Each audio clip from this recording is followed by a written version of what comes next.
Hello, BookTube, and welcome back to Hours in My Library. I must apologize, I missed last week's episode.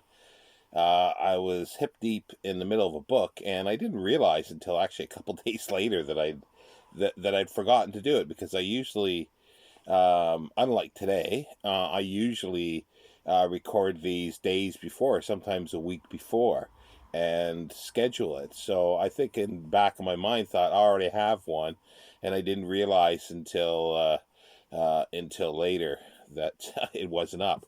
But anyway, we're back, and this week it's back in London again. This is the Old Royal Palace of Whitehall by Edgar Shepherd.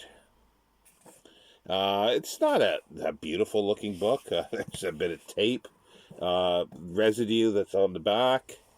The spine's slightly faded. Well, red color. It doesn't need to be in the sun to do that. This was published in 1902, so 120 years old. And Edgar Shepherd was subdean of Her Majesty's Chapels, Royal and Subalternate Honor, to the King, etc., author of Memorials of St. James's Palace. And he lived from 1845 to 1921.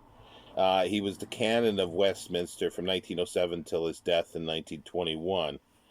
And this was published by Longman's Green and Company. And there's nice illustrations throughout. There's the frontispiece, and that's Charles I. And there is I love foldouts. Foldouts are really cool. Let me get to it here somewhere.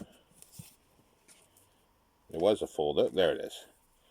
And there's the foldout.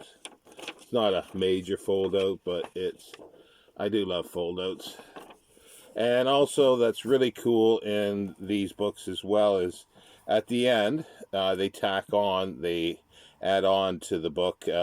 This is a classified catalog of works in general literature published by Longman's Green and Company, and it's got travel literature, evolution, classical, like it just goes on.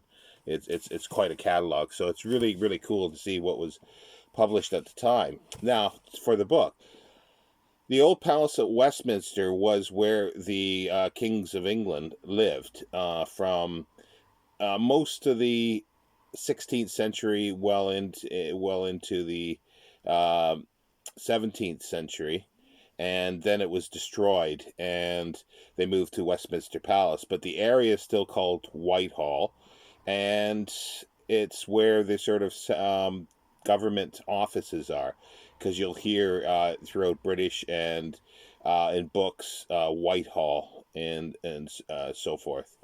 My phone is going crazy here.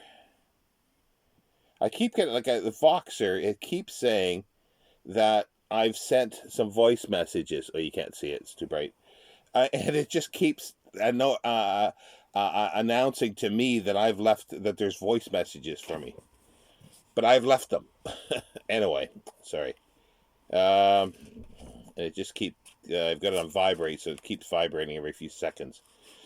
But yeah, so that's what this is. It's a history. It's a complete history of the old palace there, which is really cool because it's got the houses, like all the buildings, the horse guards, history of it. It's a beginning to end history of it, and it says in the preface that it was never done before. So it's kind of interesting. It's nothing major book wise, but it's one of these things that I like, and there's lots of these in my London collection, and they're just really interesting. And this one is really nicely made. It's like a textured paper, almost. It's a thick paper. It's a fairly big book, but it's only just over 400 pages, so it's not massive, but it's very heavy. It's very heavy paper. And I do like the embossing, gold embossing on the cover, and it's a bit tarnished, gilt edge along the top. And yeah, it's just a great book, and Another oddity of books that I really like is that there.